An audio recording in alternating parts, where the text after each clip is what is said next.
and welcome to the Success Formula podcast, where we get down to earth with real entrepreneurs who work hard and know that success is more than a mindset, because it takes blood, guts, and a bucket full of luck, quite frankly, to survive and thrive in the world of business today. My name is Damien Mark Smith, and I am the host for the show and author of this little book here, The Entrepreneur Success Formula: How Thriving Business Owners Actually Do It.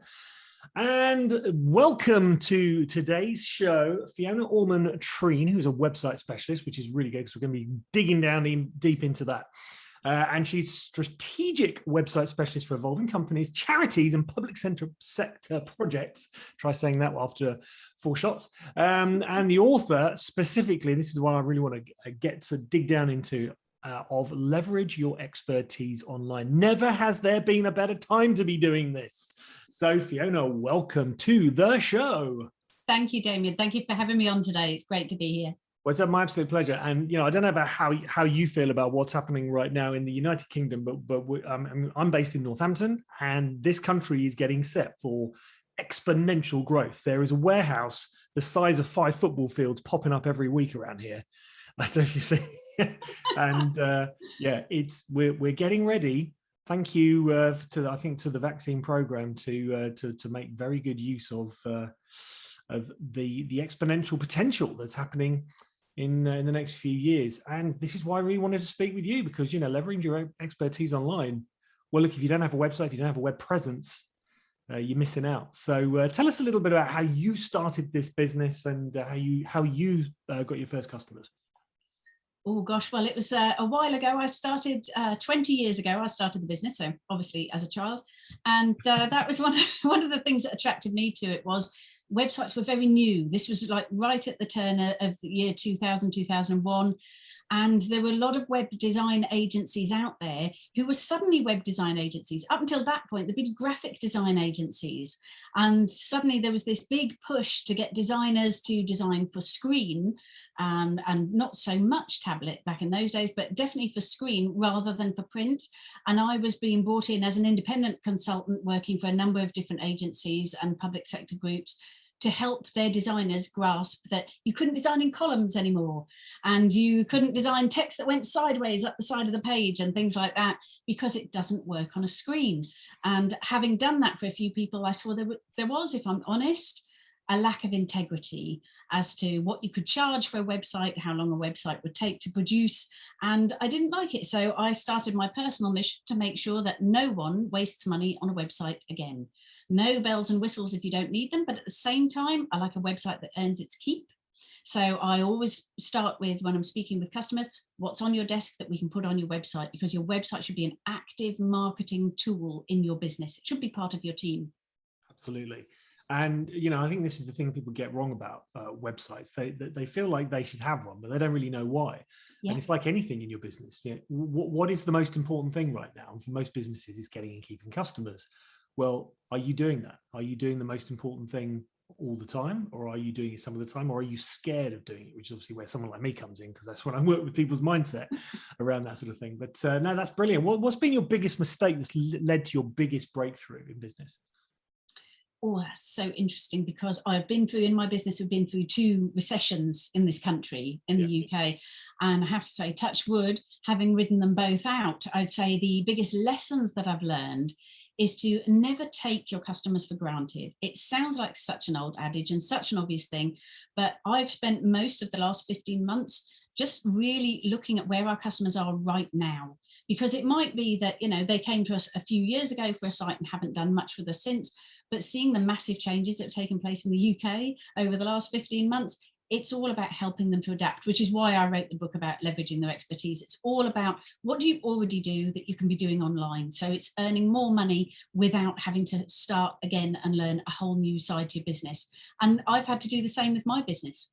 I've had to adapt to agile working. My whole team now works agile working across the UK. Mm-hmm. And we won't go back to an office, because we found we've been able to, as you mentioned, exponential growth. We've doubled our size in the last 12 months. And that's been a massive, massive shift for us. So yeah, the lessons I've learned is you need to adapt. You can't hang on to what worked before. And that starts with making sure you're meeting your customers where they are now. That reminds me, actually, at the beginning of the lockdown, I actually had a few customers who were telling me, it's like, why are people cutting back on marketing right now? Because there's never been a better time to actually invest in marketing right now, because there are more people at home. The bigger companies were pulling back on their marketing, so marketing spend was actually getting you more bang for buck. Yeah. And there was one guy in particular, he's a cycling coach in Australia, and they were getting 4 times as much traffic for the same spend per month as a result of lockdown. Yeah, I can believe it. So yeah, I mean, I think people just get like the wrong mentality. When most of the people are going that way, you go the opposite way. Yeah, and as I say, it's going back to, a lot of people have drawn back to what they feel safe with and what they know. But someone gave me a great analogy that was, if you think of, you're in your car and you're broken down at the side of the road, if somebody turns up and says, I'll sell you a new car, they're going to get a pretty short, impolite answer from you.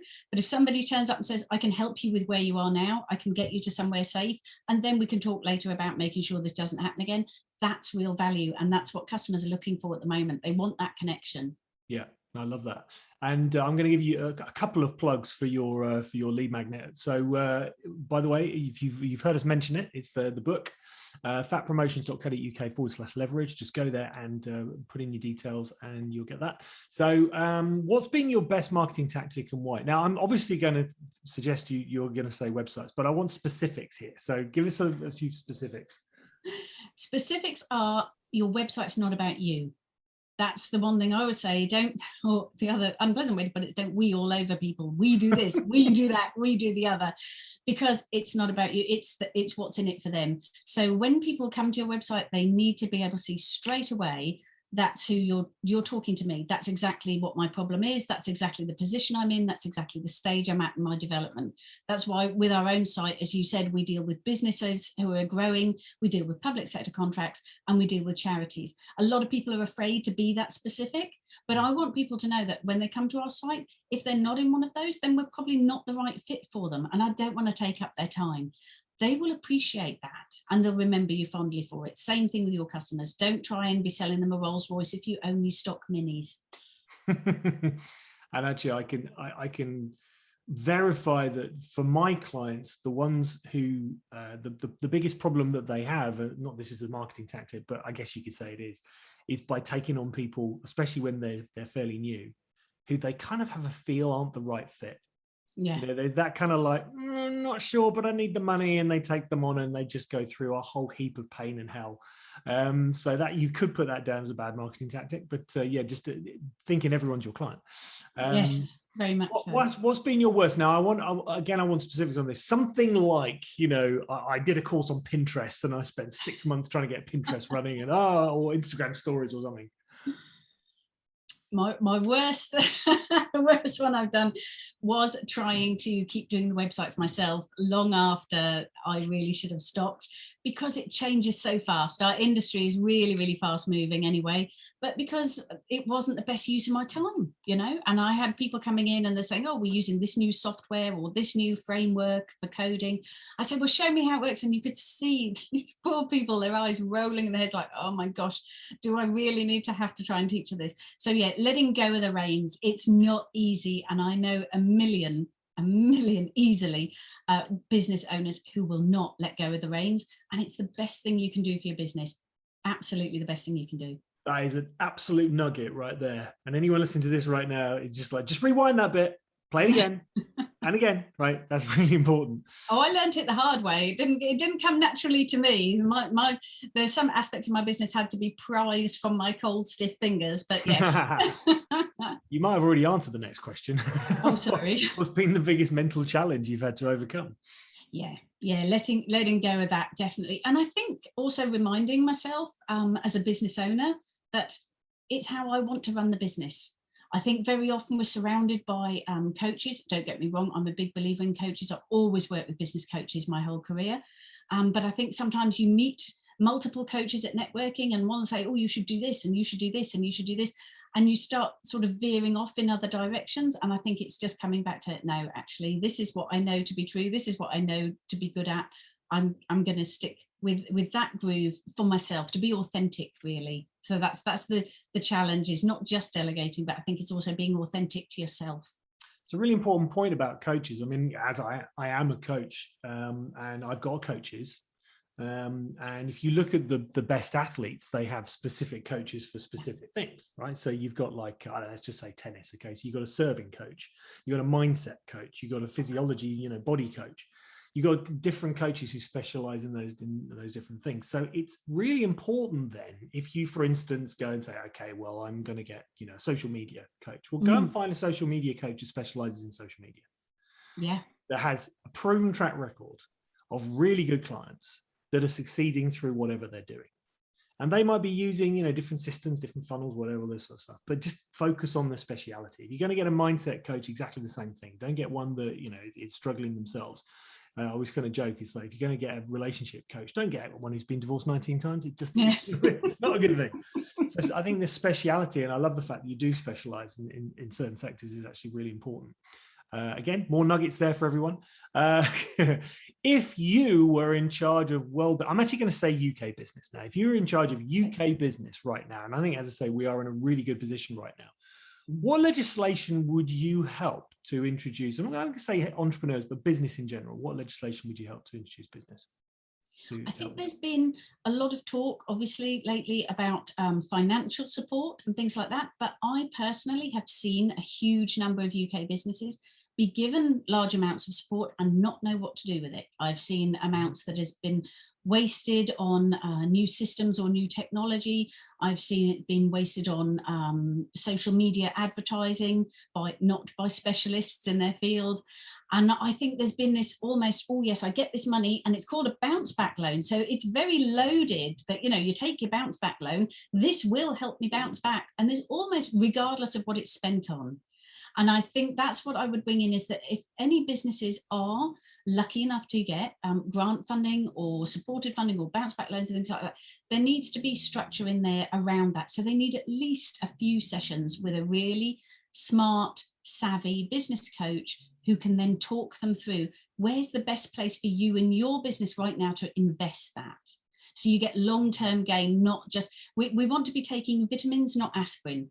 We're dealing with the short-term problem with what should be a long-term investment. And I think that's really important. I've seen too many people not squander, because that implies it was deliberate, but they've not known what to spend it on. They've suddenly been given this big injection of money and they're just panicking with it. And I'd really like to see that better, not controlled, but guided, more advice and more input. Because there's a lot of help about starting a business in the UK. You get 1 million startup groups tell you how to start a business. There's very few that tell you how to grow, how to sustain, how to run effectively. And I think that's where the business coaches do pick up the slack. Absolutely. And I'm just going to do a complete bit of self-plugging here. A majority of my clients happen to be in the US and Australia, but, I am looking for more UK clients. Now, I've got a very simple strategy, which is people do not buy your products or services. Right? They're not actually interested in whatever your product or your widget does. Right? They're actually buying the prediction it's creating in their mind. That's what they're buying. They're buying an outcome.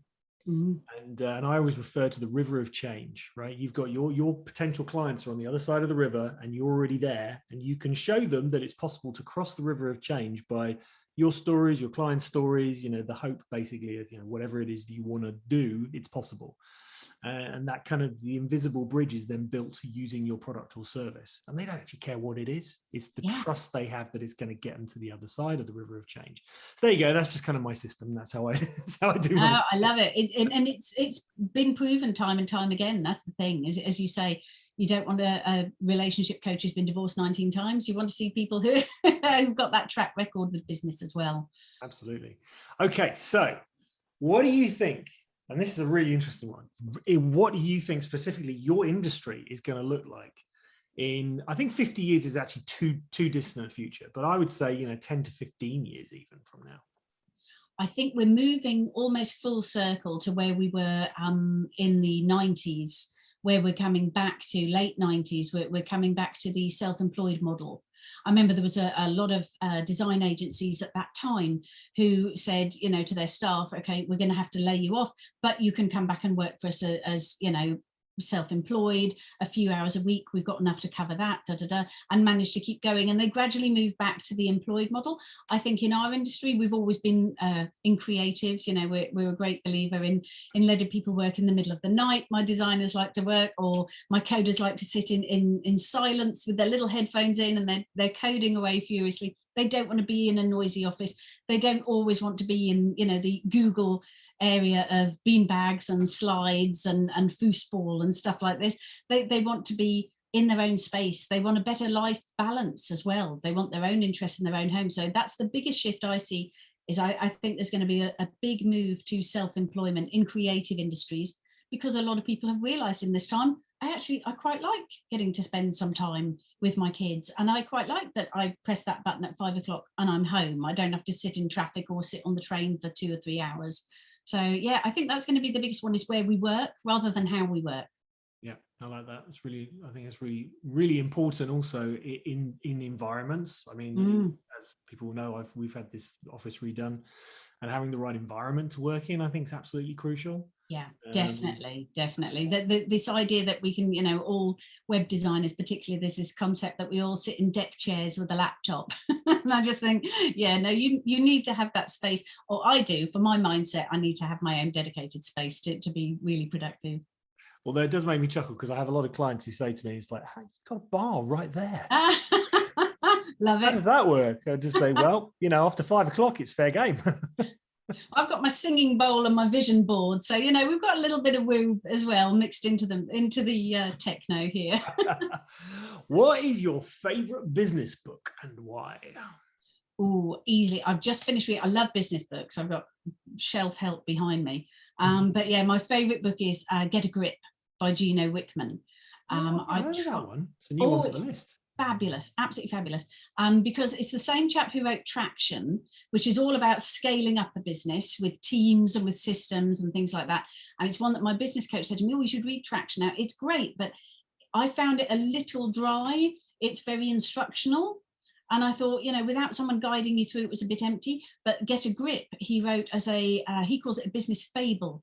So it's all of the concept and the processes of traction for scaling a business, but it's told in a story form. So it's and it's based on a sort of a consummate idea of all of the agencies that he's worked with and companies he's worked with, and he's made kind of this fictitious company as a sort of amalgam of all of them put together, and he talks you through. And then we worked with Fred on this and Vera on that, and and it puts it in context. But it's really good. I can highly recommend Get a Grip. I'm literally buying copies for every business owner I know at the minute. Well, that's going straight on my Audible account in a minute. So apparently the audio version's even better. So oh, excellent. I like it a lot. Fantastic. If you are you a night owl or an early bird, and what's your morning or evening routine? Morning, I try and be a human being, not a human doing. I found that that's my kind of thinking time. So I start the day, I walk my dogs.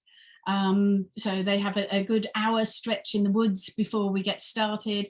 I will do some journaling. I'll do some intention setting for the day, all about getting my mindset in the right place. Nice. Before the phone starts ringing at 9. And then I go into the rest of it. And I used to tell myself, oh, I can work into the night, but now I find I get to 6 o'clock and the eyes are getting a little dry. It's really time that I took a break. So yeah, I definitely say it's the morning for being, the afternoon for doing. I like that. That's another one there. It's a fantastic nugget. Okay. If they made a movie about you and your business, who would play the starring role? Oh, that's harsh. It's an interesting one. I was thinking about this. I was talking with a colleague earlier about business movies, and historically, giving away the age here, I remember movies like Working Girl, where the woman in charge was not the most pleasant creature to get on with. But then you compare that with later movies like Devil Wears Prada, and you have wonderful Meryl Streep, who I love. So we'll say Meryl can play me just because I love her. And plus, everyone will say, oh, but you're not that old, so that will work. But it's that nice way that changed, that in films like Devil Wears Prada, which is like probably 20 years after Melanie Griffith was in Working Girl, the woman in charge, yes, she was tough, yes, she was hard, yes, she terrified everybody, but she was also supportive. They also showed behind the mask that there was the struggle to balance being a working mother, being a wife, being a friend, being a social person. So it was nice to give that balance. So yeah, I'll go with Meryl just because I loved her in that, and the clothes were fabulous. So fantastic. And what are you watching on Netflix at the moment, or any other channels are available? I'm actually really, really into the Unabomber series that they've done. It's the real story of how they caught the Unabomber through decoding language. So you can see, just geek to the core, anything with code in it just catches my interest. But yeah, it's how they decoded his language in his letters to actually catch somebody who was like a serial bomber. So it's really fascinating, the psychology behind it.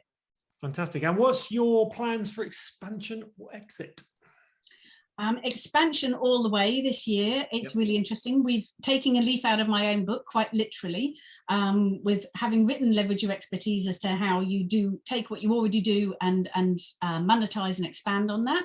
What we're doing is we built a software system for a charity to help them match all of their service users' requirements and all of their volunteers' skills and experience. Someone described it as match.com for charities, which I thought was quite sweet. But you literally put in, I've got all of these people and this is what they need. I've got all of these people who are volunteering. These are their skills. These are their history. And it puts them together and automatically populates their calendars, sends them reminders. And the charity that we built it for said, this is fantastic. You've got to offer this to other people. So we're now looking to productize that and make it into a subscription-based model.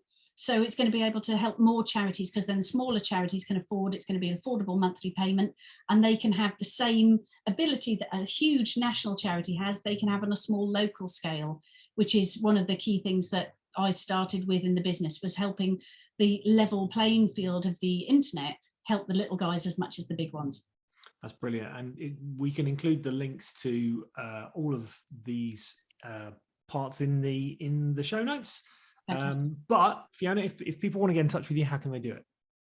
I'm not hard to find. Look for me online. Just go to factpromotions.co.uk or look me up on LinkedIn, where you can also read my articles and knowledge base, where I share a lot of insights into how to get the best out of your website that you can do yourself if you need to. But of course, I'm preaching to the choir here. I always say it's always better with somebody holding your hand. So if you're a person who says, I hate technology, start with the blogs on our website or have a look at me on LinkedIn, and I'd love to help. Fiona, thank you so much for taking this brief delve into the real life of real entrepreneurs. And can I ask that you and anyone watching this or listening to us as we're going out on YouTube and iTunes at the moment, who works hard and enjoys business and enjoys maybe even starting a business, and you like to subscribe. And if you would like to take part in this show, please drop me an email, Damien with 2 A's, as my partner keeps reminding me. I say Damien with an A, it's got 2 in them, D-A-M-I-A, and Damien with an A, 2 A's at rethinkingbusiness.biz, and we can have a chat. Here's to your success, and we will see you soon. Thanks very much, Fiona. Thanks, Damien. Really appreciate it. Brilliant. Thank you.